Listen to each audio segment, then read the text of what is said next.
of our circles to fill in.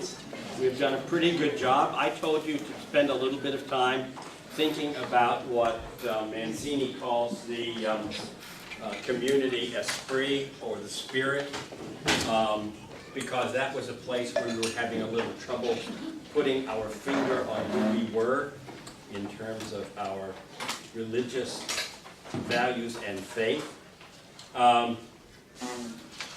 And I'll start by asking, did anybody come up with some things to add to that part of the circle? Things you pray for, things you care about, things you think matter profoundly.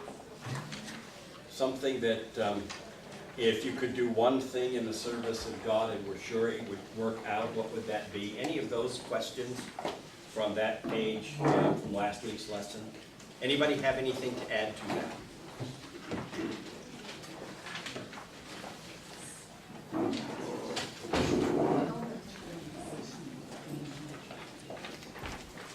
Well, I'll let you chew on that for a bit. I had a chance to read the presiding bishop's speech to the ELCA assembly this last week in New Orleans. And in that speech, the bishop kind of lays out her sense of who we are and where we're headed as a national church, but a global mission.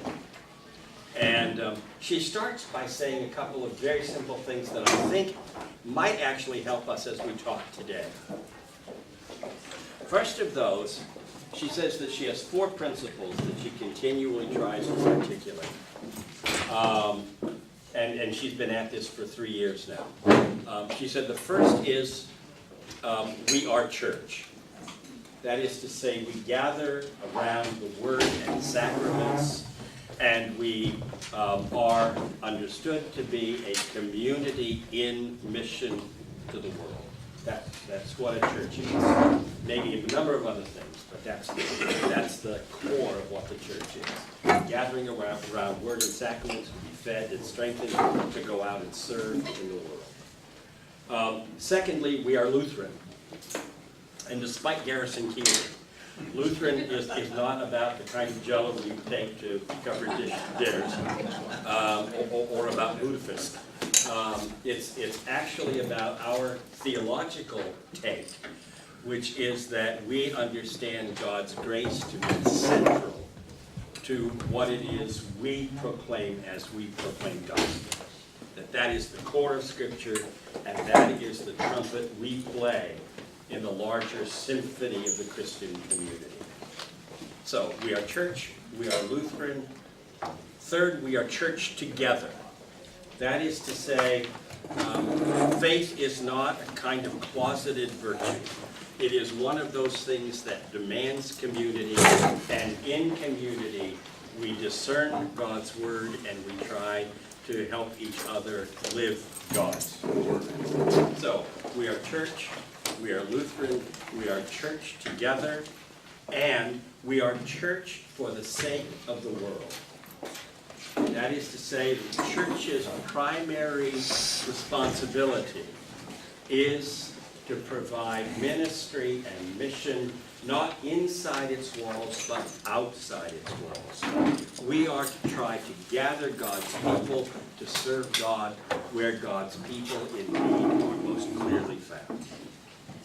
So I just thought it might be helpful to hear those basic principles that Bishop Eaton articulates when she talks about who we are and how we are called to live faithfully. Questions or comments about that before we move on? Okay, what I'd like to try to get at today, just to finish up this 3-circle deal, is the center where the circles overlap.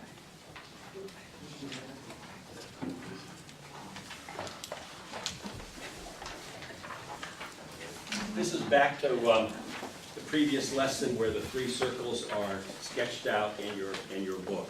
We've talked about the context, we've talked about the gifts of the community, And we've kind of taken a stab at what we understand to be our spiritual esprit, the gifts of our community. The thing that the center tries to help us articulate is where do those intersect?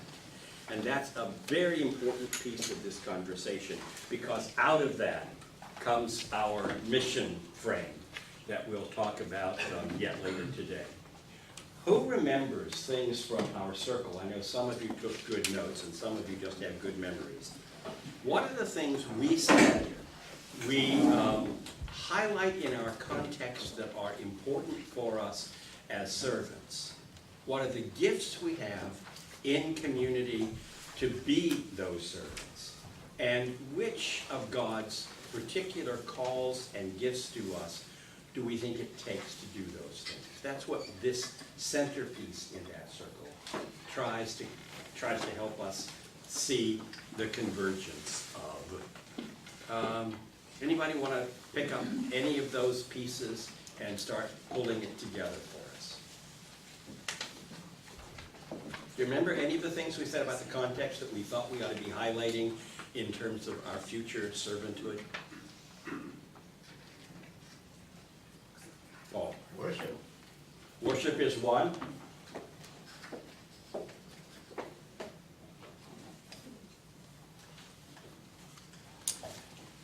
That we are a congregation that cares about worship and tries to do it as well as we can.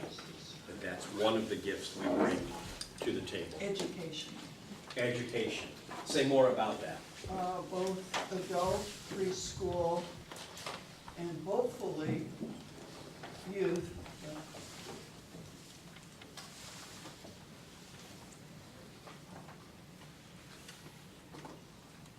Thank you.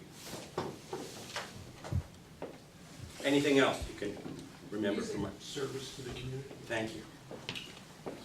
Anything in particular, Jerry, that comes to your mind when you think of service to the community?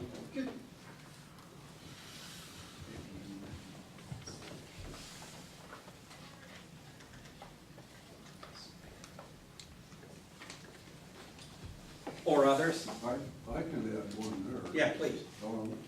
Service to the community, you have to define what the community is. Is it local, is it international? But we have a tremendous resource right here in the St. Louis area. In fact, right here in Chesterfield, which is Wings of Hope. It's an international charity that is devoted toward helping people become, get them out of poverty, help with education. And it's right here in our community, and we're looking for volunteers all the time. Thank you. You talked about education and poverty. Did I hear you right? Yes. It's one of the things that we do, particularly overseas. Okay. And it's also coupled with providing medical care. That was the piece I knew of best. That's why I was surprised when you highlighted the other two. But you do poverty kinds of things and education kinds of things globally. Those are done internationally. Okay, thank you for that.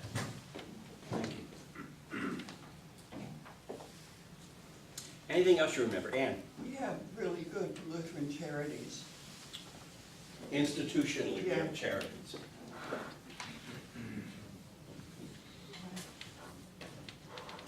I'm going to say institutional charities just because Okay. I think that makes it a little clearer what we're saying.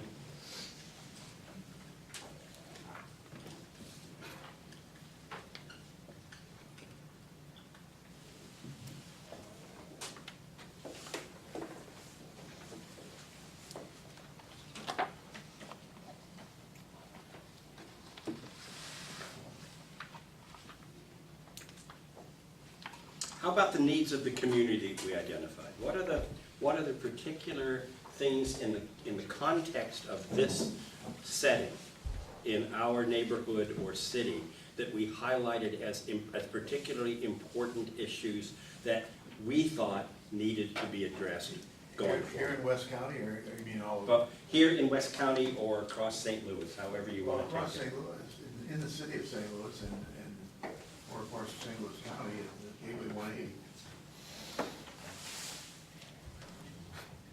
I'm gonna put down two things. Missions, because Gateway 180, Walking Together, That's all. the food program, what's that called, please? Toes. Toes, thank you. All kind of fall under that.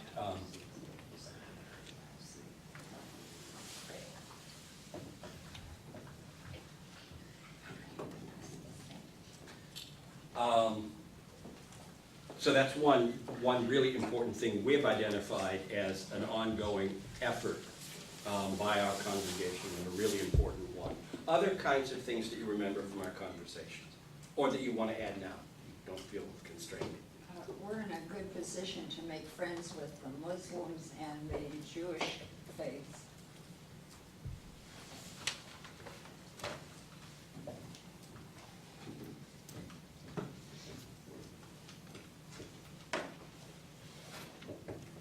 That was one of the things that the presiding bishop highlighted as what she hoped the ELCA in the U.S.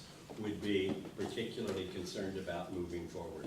How do we stand with our sisters, brothers, cousins in other faith traditions? I don't know how we get a handle on it, but Channel 4 this morning had so many shootings in St. Louis that unreal, violence. Seems to me that much of that all comes under the umbrella of poverty.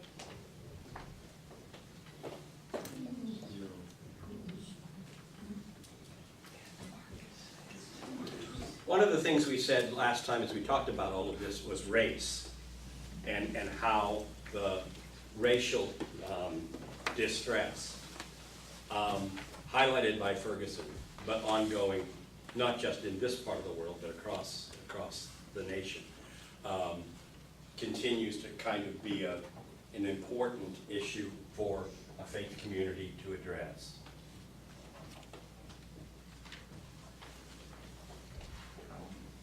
And With violence, I think we should put down abuse and drugs, because I think that broadens it out. I don't see it as just gun shootings.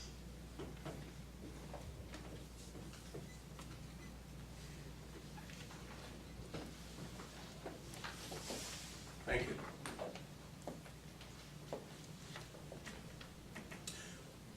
We highlighted two other kinds of things in my memory. Correct me if you don't remember it the same way. One is, we talked about our less than adequate ministry to both preschool families and other communities that use this building on a regular basis, who kind of are under our nose all the time, but who we don't tend to define as objects for ministry, as people who need our care. And so, it feels to me like we shouldn't lose track of what's right in front of our face. Both of those are communities that I suspect we could do far better by than we have so far. That's my sense.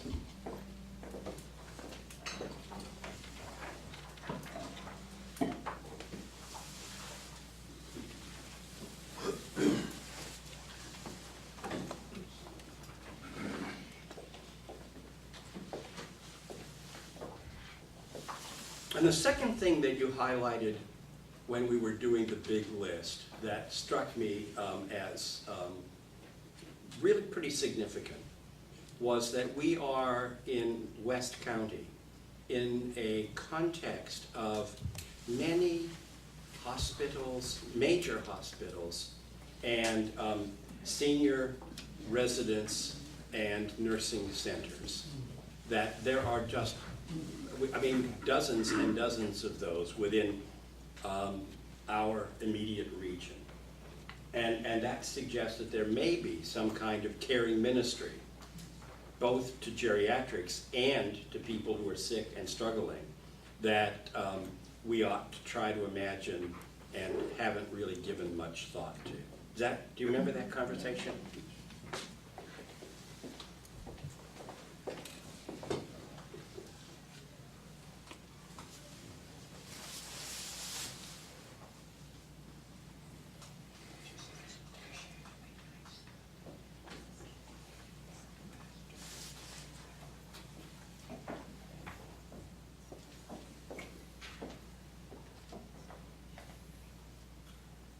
else that you want to highlight for either of those lists before we talk about what it is God's call to us in this place looks like? And you want to add something? Music, with strings, music.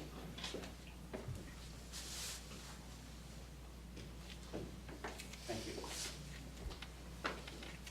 Ruth? Bible study.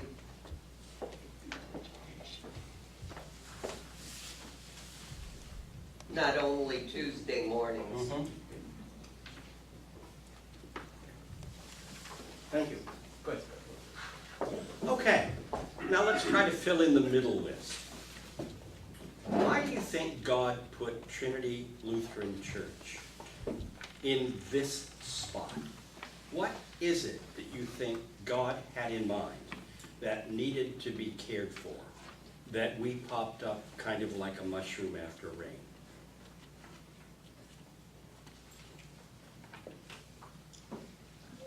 What is our particular calling?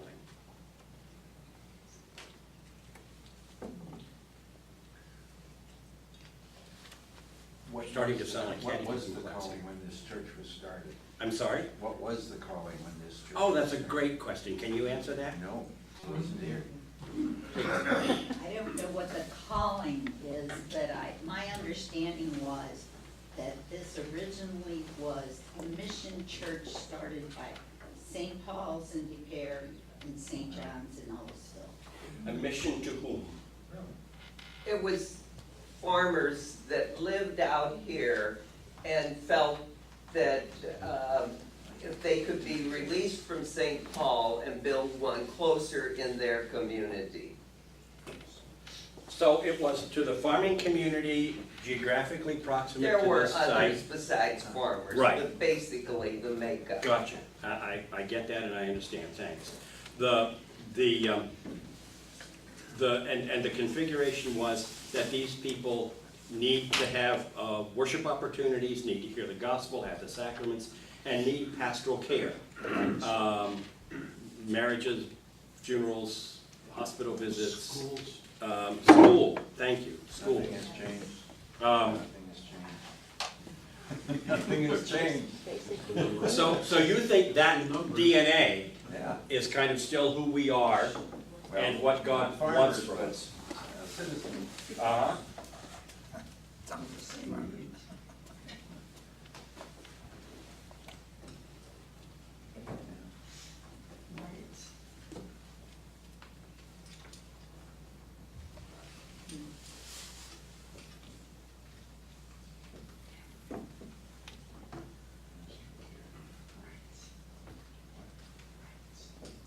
Pastoral offices are weddings, funerals, baptisms, all the special things. Please. Yeah, just, and I didn't know we were from St. Paul and Ellisville, but to me, I know Ellisville's going gangbusters, but they flipped. They're no bunch of farmers. They're very progressive. And yet, I think my sense of St. Paul's has tried to stay traditional.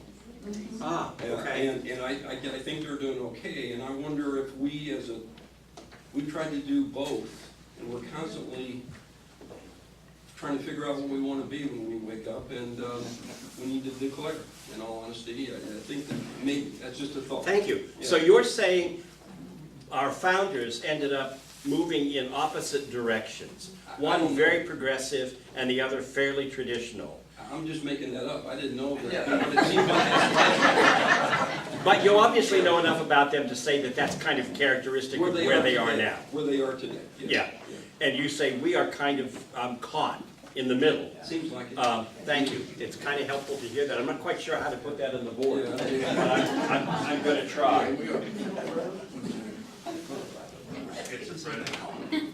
Stuck in the middle of Pastor Mann, Yes. there are those at St. John's that object, but they are the older and they're being left out. They don't have a service like our 9 o'clock at all anymore. And we complained about the screens up there, they have put covers over the stained glass windows to make the church dark for service. See, it would scare me to do that because I'd be afraid people would sleep the whole time. And if you come in late, you can't see it. It's like the theater, they say. Thank you, that's really helpful. That's been, let me say something about that in kind of thumbnail sketch summary, and that is that I tend to call this kind of ministry chaplaincy. And I don't mean to be negative about that. I just try to be descriptive. That is to say, a group of people get together, they have the need to hear the gospel, to have the sacraments, and to have someone do baptisms, weddings, funerals, ministry. And so they call a pastor to come and be their chaplain. That's the history of most Lutheran churches in America. There's nothing wrong with that. That's where we've all come from. These days, there is a challenge to that model which says that part of what churches are for is to be a cadre of servants deputized to go out and serve the world. If Larry were here, he'd be saying, none of that is enough to be a church. A church has to have a mission. And what he means by that is, it can't just be about us and what we get out of it. It needs to be what we get to give through it. And that's why this becomes a challenging conversation. Our DNA, I think, is absolutely accurately described, Dick, by what you helped to highlight here. And yet the question still becomes, then what does God need from us today? What is he calling us to be now in this particular place? Please, Linda. Well, call me crazy, and it won't be the first or last time, but I think I've come to believe that God is calling this church to engage other churches in serving homeless families, people living in poverty and struggling desperately to a higher level of living and peace within their families.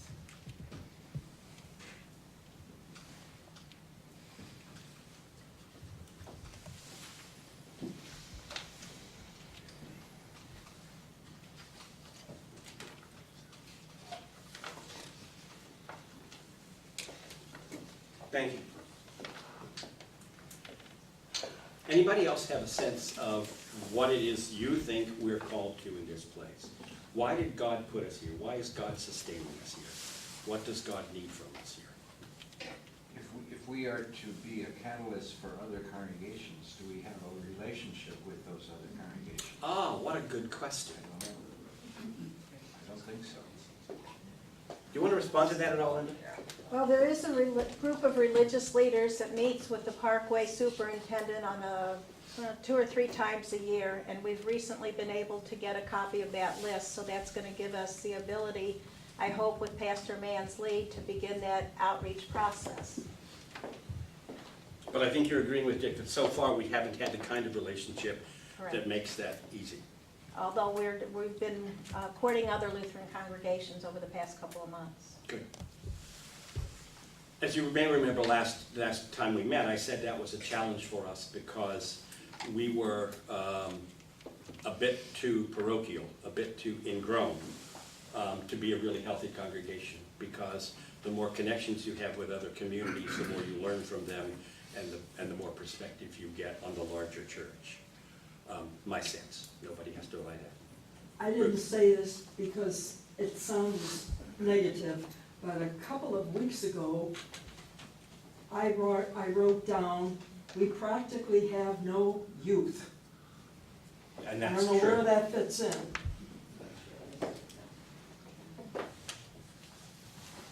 Especially the middle section as far as, I mean, we have the youth that we saw this morning, but it's the in-between that. Yeah, we're good on children these days. They're growing, which is just wonderful. That group gets larger all the time. But for folks from middle school through high school and college, for practical purposes, they don't exist here in worship. And I agree that we need to serve those in poverty, but I think we have an awful lot of needs here in West County. When you say that the pastors are getting together Yeah. with Parkway, there are people in poverty, there's people who are suffering from abuse, from loneliness, from, if you look at that list there, you have those preschool parents, you have the people in nursing homes, you have, yeah. Yeah.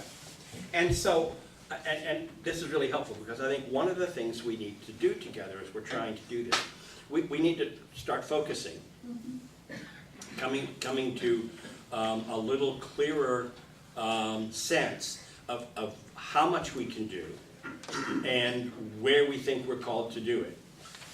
You've heard Linda, she's been very clear about that, and that's been a mission you guys have had, and many people have participated in for half a decade, maybe more? 8 years. Yeah, so that's important.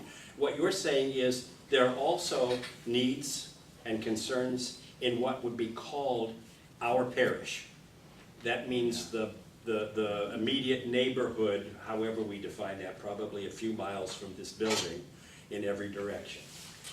That maybe we're not seeing and responding to particularly well. Ben? Well, we are in a little bit of a small sense at Stephen Ministry. Okay, And we have a lot of people that we could be serving, but we have very few Stephen ministers. We are, and we do meet every month with Good Shepherd. We have combined with them.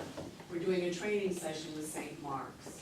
I get Stephen ministers from other congregations when I need them because I don't have enough of them here. And I send people who are prospective Stephen ministers to other congregations sometimes to be trained because we don't have enough leaders in this congregation to train them. But this is a great opportunity for outreach for people who are lonely, divorced, right. suffering in any kind of way. And it isn't just Stephen's ministry, as I understand it. There used to be called care groups. Well, Yes? Christ care. Christ care, thank you. Well, Christ care groups. works, Christ care groups were Was really, for ourselves. or Ah. small group meetings. Okay, And fellowship, learning, what? A little of both. Oh, okay. Used to be special friends. And Special Special Friends Friends, what was were another under caring ministry. Okay, you've really tended your desire to have caring ministry here with faithfulness and intensity at times. At times. And some of that has faded over recent years. But that's one of those things that, on the whole, you still do pretty well. When someone's sick, they're on the prayer list, people ask about them, people call them, visit them. You are a congregation that your history in that has kind of sustained you to do more than adequately what isn't very well organized these days. But it's one of those things that you have a track record of having done really quite well. And maybe we ought to put that up here, because it's caregiving ministry. And that's part of what we're saying we need over on the other side.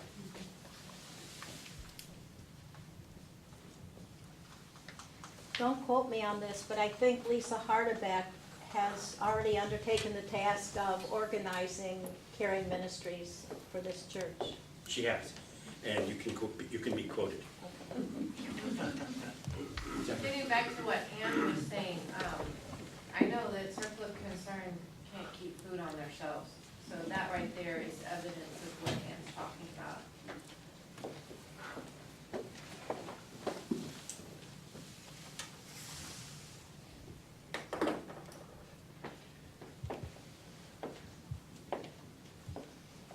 The division in families is real in this community. I preached at Unity Bell North, a small parish.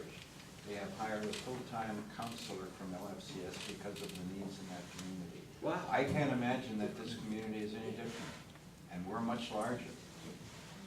Interesting point. So they're experiencing a lot of distress Yes? in families. Yes? Thank you. Do we? Oh, yes. Sorry. Yeah. Interesting to know. Okay, here's what I'd like to do. this is not an easy process, but let me try it. We've got to decide where we really want to put some focus here as we go forward. So I'm going to start with needs,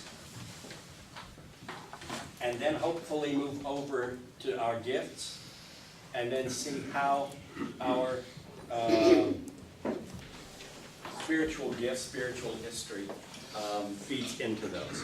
So, needs.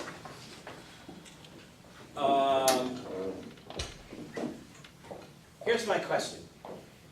Can you folks be fairly critical in your thinking and say, we can vote for 2 or 3 of these, but that's all? Yes. Or do you want me to tell you you can only vote for 1? 2 or 3? Okay, nobody's hand for every one. Okay, that won't help us. Mission to City, that's been a historic outreach of Trinity for 8 years, Linda says. How many people think that's an important mission outreach for us to continue?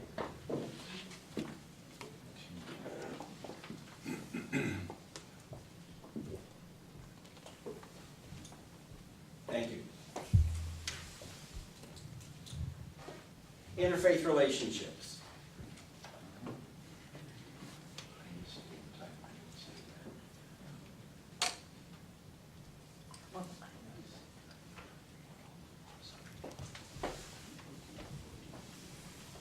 Dealing with violence and abuse, drugs, alcohol, that sort of thing. And I think probably I can add your division in homes, Dick, to this piece, because I think they're related to the same source. How many of you think this needs to be one of our priorities?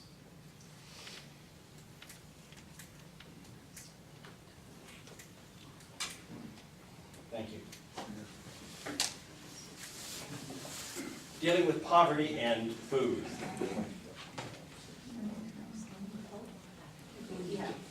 I'm sorry? We're good. We good? Yep.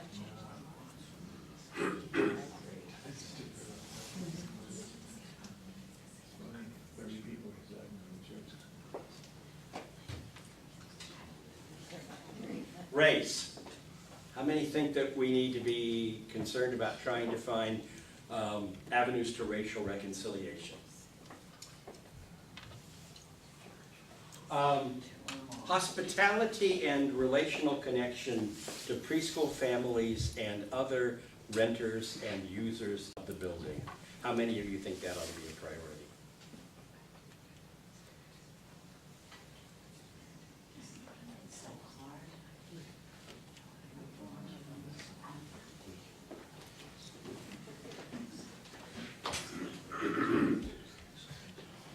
Concern for ministry to the aging and to the sick in hospitals and senior centers that are popping up around us. How many of you think that should be a priority?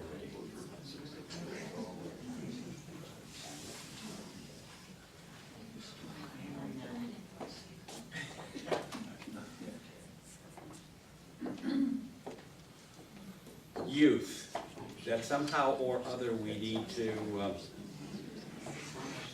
have a much better youth program than we do.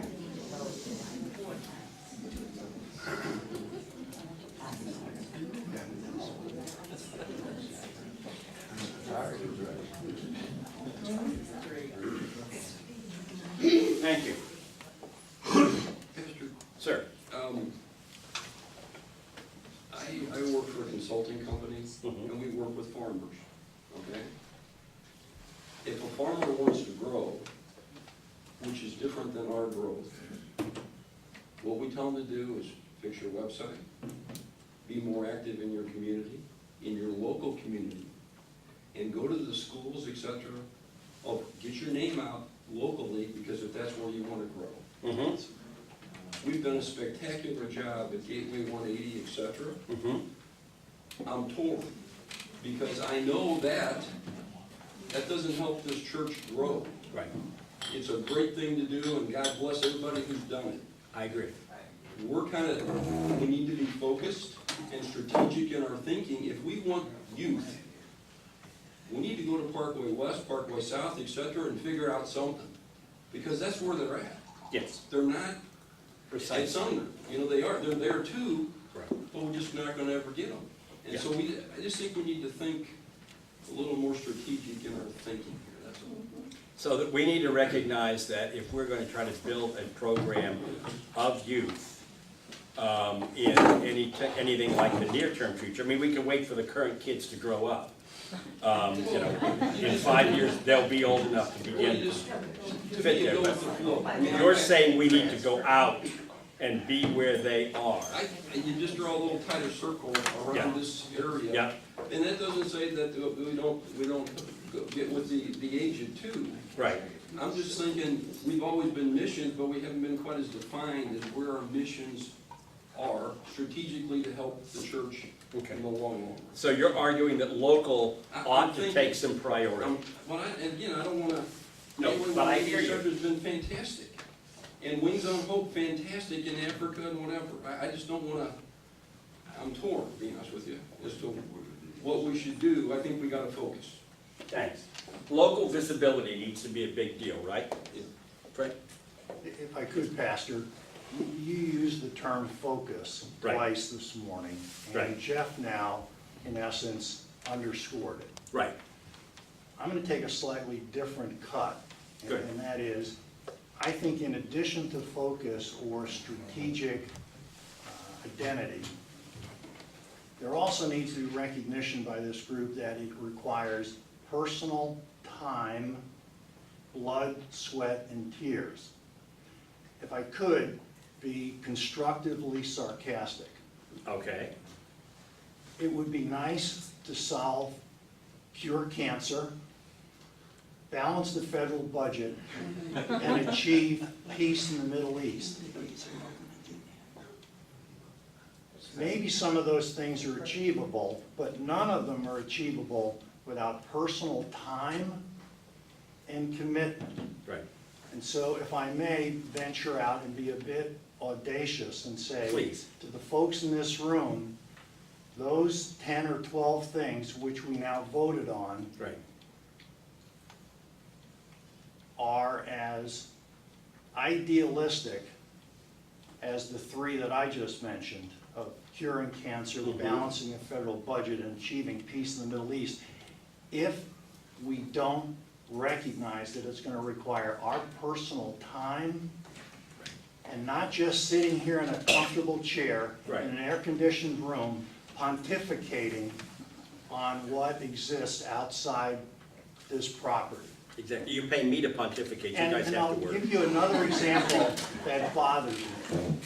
You spent a fair amount of time this morning pleading with the congregation for help with Oktoberfest.